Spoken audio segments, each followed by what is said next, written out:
কোথায় তিনি? প্রশ্নটা এখন অত্যন্ত প্রাসঙ্গিক। 3 সপ্তাহ পার, এখনো অধরা সন্দেশখালীর বেতাজ বাদশা শেখ শাহজাহান।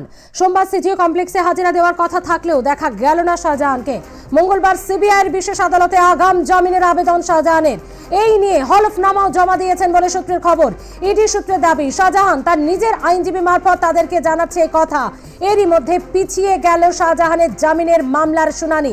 আগামী সোমবার মামলার শুনানি ব্যাংশাল আদালতে।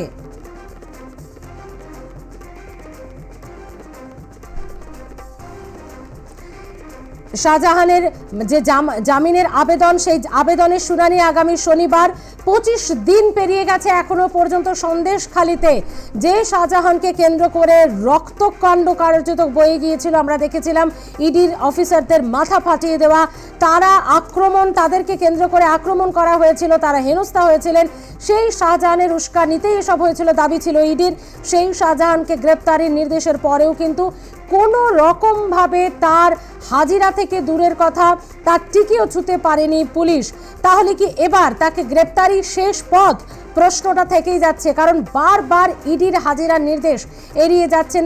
রেশন দুর্নীতিতে তল্লাশিতে যাওয়া ইডি আধিকারিকরা যেভাবে হেনস্থার শিকার হয়েছিলেন, যেভাবে তাদের মাথা ফেটেছিল, তারপর প্রধান অভিযুক্ত হিসেবে ধরে নেওয়া হয়েছিল ইডির তরফে এই শেখ শাহজাহানকে।